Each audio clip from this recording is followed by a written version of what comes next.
Hey guys, welcome back to another video. In this one, I'm just going to go through some of the 2-star monsters that I've found most useful in my 2-star progression through the game, just to help newer players when they're doing their first bunches of summons and they're getting all those 2-stars and they're not sure what's good and what's not. I'm going to cover some of the most important ones that I think people should keep. Obviously, you can keep anything and test it out how you like, but like I said, these are just the ones I found the most useful. Just a quick disclaimer, I am going to go through some monsters that I have gone through in my 2-star Wrath 10 team, so if you've already watched that about those monsters and the Ice Knight, I'll put a timestamp in the description and you can skip to the remaining 2 stars that I'd recommend. First off is going to be the Ice Knight. If you see this guy, especially very early on, I'd highly recommend keeping him. He's a fantastic farming unit, meaning he can solo content, so you can raise other monsters along with him. Early game, if you summon him very early, just glyph him with vitality glyphs that you get from floating islands. And then once he's got 2 full sets of those vitality glyphs, a bit powered up, even just greens, you can sort of jump into the Wrath dungeon and he can start soloing that around level 4. Then that's when you want to start putting some of these lifesteal glyphs on him to give him more sustain, and then he's just a fantastic farmer like that. So if you get him very early, he's a fantastic unit to keep, and I used him very early on through my progression, and I have no regrets about using him. The next one is the Water Nymph. The only 2-star healer I recommend using, the other one is the Earth Nymph, but she's not as good. If you do summon the Earth Nymph before the Water Nymph, you could try her out just as your first AoE healer, your team healer, but the Water Nymph is the one you really want, basically because her heal is a regenerate, but it heals everyone by, as a base without skill ups, it's 15% for 2 turns on a 3-turn cooldown. So it's a very high uptime. I've gone through this in a couple other videos, but she's a fantastic healer for 2-star, and she also has a blind that blinds all enemies for 2 turns with a 50% chance at base. Mine's is max skilled. With her as well, very early game, before you start dungeon runs, full sets of vitality. Basically every monster I say, if you pull it early game and you're going to use it very early, it'll be full vitality. And then as you move into the Wrath dungeon, which is the first one, she can go on any combination of precision, haste, and appeasement. The sort of stats you want to be looking for, and with these first few, they'll all be the same, is speed, HP, and defense. And if you want to know whether you want flat defense or defense percent, same with HP, early game, basically you normally want flat stats. Later game, it becomes a bit of a calculation, and I've got a video out about that, about percentage versus flat, which I'll leave in the description. But yeah, Water Nymph, you see her, definitely lock her, put her to favourites and keep her. She'll be very useful, even just until you get a 3-star healer, but she does compete with some of the 3-star healers as well, so that's why I've used mine, and I really enjoy her. The next one is the Wind Golem. I've gone through this guy in a lot of depth. Basically, the thing that makes him fantastic is that he's got a defense buff for your whole team, which also increases their healing received, that lasts 2 turns on a 2-turn cooldown. So with proper AI, he will have this buff 100% of the time, and your other allies will have a small gap where they don't have it. But he's fantastic. Once again, once you get into Wrath, anything between haste and precision he can use, because his 3rd skill has a chance to lower attack bars. His first skill will either have a chance to stun or lower the enemy's speed. So he's just another solid unit that I'd definitely recommend building early on. Next one is the Water Arcane Bird. Another one I've gone through a few times in other videos, but decreases the attack of all enemies, lowers their turn bar, and then on the 3rd skill lowers their speed and gives your allies a shield. A fantastic unit. I think you'll find a lot of people still use this unit endgame, because it's hard to find other units with so much packed into one package. So another fantastic unit to lock. The next one I really like is the Wind Unicorn. It's the only 2-star team cleanser. It only removes 2 harmful effects, so it's not the best, but it's the only one you can get that's a team cleanser for a 2-star. Also increases speed, which increases your runs. I only just recently got this guy and built him. Something fantastic that I find for newer players about him is the AI on his cleanse. He won't use it as a buff, as a speed buff. He will only use it once there's a harmful effect on one of your allies. So he's a fantastic unit with a very good AI for that purpose. And the next one I'd recommend is the Lightning Assassin. Just a great poisoner unit. Early game, it's all about applying poisons to your enemy to kill them. It does 10% of their health, so it's a lot better than trying to build teams for damage. So she's probably the best 2-star poisoner you can get. Her 3rd skill just attacks all enemies, puts poison for 2 turns on them. It reduces to a 5-turn cooldown at max skill. The 2nd skill I also really like, because it decreases the speed of enemies, and especially against bosses and stuff like that, having them slowed is very important, so your team gets more turns to get more defensives up and to heal, and also increases her speed, giving her more turns as well. So that's fantastic.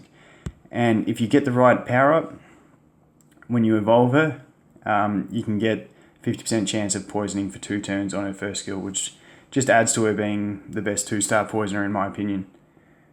So those first, besides the Ice Knight, the Water Nymph, the Water Bird, the Wind Golem, the Wind Unicorn, and the Wind Assassin, they can make up a core team that you can start progressing through the game with. You can take those 5 all the way to Wrath level 10 and clear that dungeon fairly easily with it once you've got good enough glyphs. It's not the fastest run, but it's reliable and it's something that everyone can readily attain. The next one I really like for keeping as a 2-star is the Earth Ghost. I've been playing with this one a bit, haven't fully tested it yet, but what makes her is her 2nd skill. It's an AoE and it removes 1 beneficial effect from all enemies. It's only 1 effect, but it's on a 2-turn cooldown, so every 2nd turn she can be using this, removing a beneficial effect from them. And even in things, I really like her in the Strength Dungeon. I'm working through the Strength Dungeon at the moment, trying to make a 2-star team to clear it, and I'm almost there, and she's a big part of it. Just for that, every 2nd turn she removes it and reduces the critical chance of the boss. So that reduces the damage the boss is dealing and gets rid of the immunity. You won't be using this unit till a bit later in your progression, but if you don't pull any other good buff removers, she's fantastic. I honestly think she competes with some of the Nat 3s and 4s just for the consistency of it, also in things like Tower of Trials and stuff like that, just fantastic. And the other thing that makes her great is her 3rd skill is also an AoE, and it's an attack bar reduction. So I think max skill goes up to a 90% chance to reduce attack bars by 65%, which is actually a lot when you consider it. Another thing I could see her being very good for later game, or even through your progression, is in the arena. So later game more so when enemies start having immunity glyphs, you can have her as a fast member of your team, and if you see immunity glyphs, you can just remove them. And if you don't see immunity glyphs, you can reduce their attack bars. So she's always got something to do in that aspect. So she's another fantastic one to keep and maybe test out at some stage.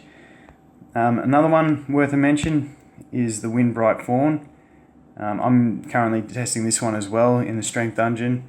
I'm finding it very useful, mainly because of this heal. It's a big heal on a 2-turn cooldown. So anything that you can reuse all the time is fantastic. So this 2-turn cooldown, healing people it's normally more than 50% of their health. Mine still has low HP, I haven't upgraded glyphs, and it's only 4-star, but it's a big heal.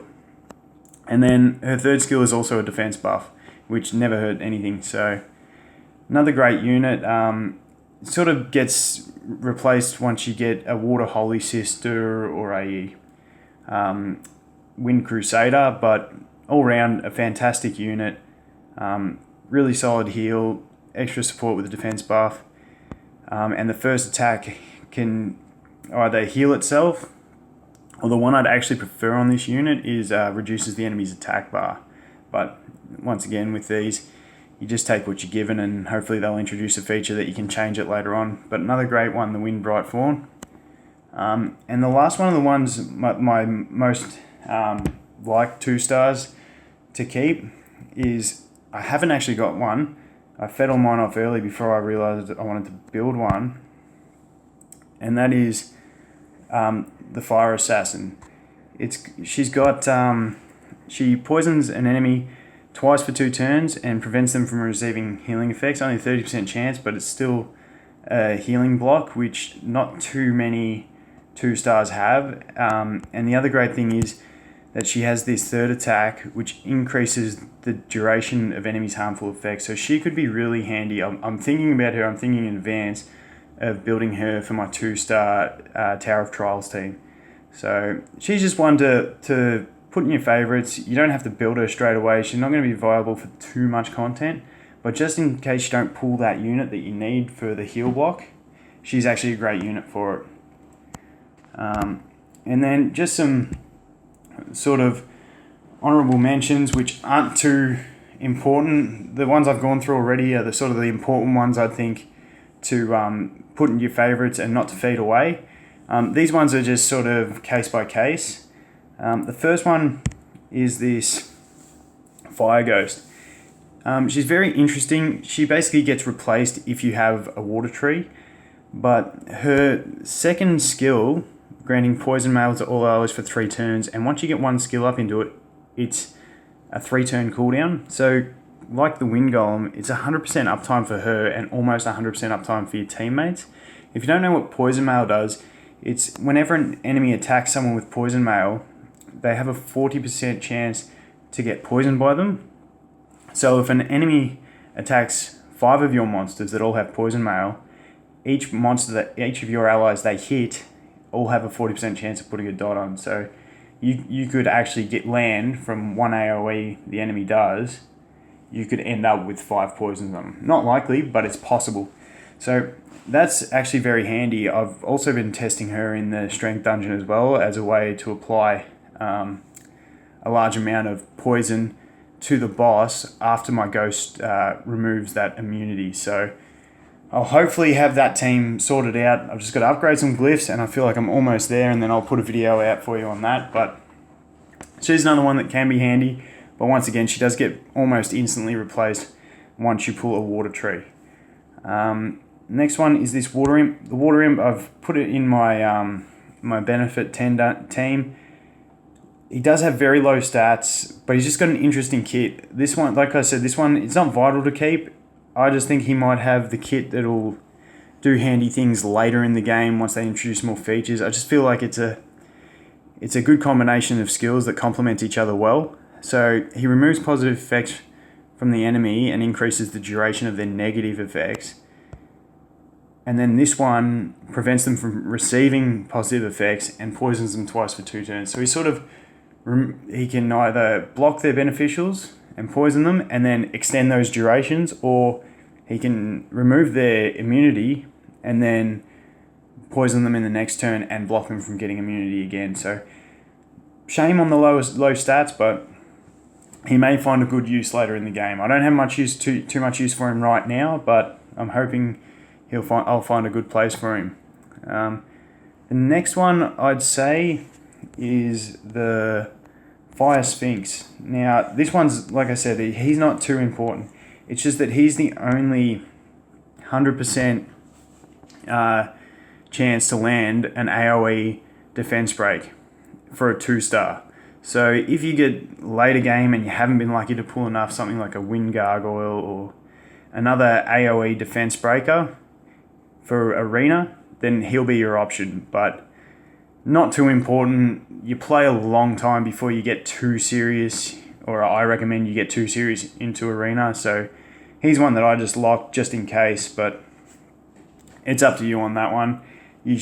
Odds are you'll probably pull a better one, but if not, he's something there just for the AoE defense break. The other thing that makes it handy is he can evolve into having his first attack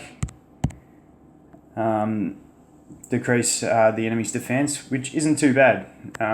But yeah, like I said, not amazing, just something to have in mind. And then the last one I'd like to go through is the Wind Ghost. Now, I think the Wind Ghost has a very good spot if they ever introduce specific targeting in dungeons, meaning you can target the boss specifically, just because, especially in the strength dungeon, to remove the immunity and then poison for 3 turns, that's basically guaranteed 30% of the boss's health gone, and then add on top what your other monsters do. But then also to reduce the accuracy of all enemies, being the boss, if you've stripped it, it's got less chance to land your poisons, and also the nymph in that dungeon that puts heal block on. So this is another one that could be really good, maybe worth locking, but not the end of the world as well. So she's just one I plan on testing if they ever introduce that feature, but for now she'll just sit there. And that's about it for the 2 stars that I'd be aiming to keep when you summon early game. There's that first core team of Water Nymph, Water Bird, Wind Golem, Wind Unicorn, and Wind Assassin that really make a solid core that you can build your whole game on, and then just sub in and sub out as you get better monsters. The Ice Knight, the fantastic farmer, and then from there, all the others I just feel are good units, have their place. So I hope you found this useful, and I look forward to seeing you in the next video. Thanks, guys.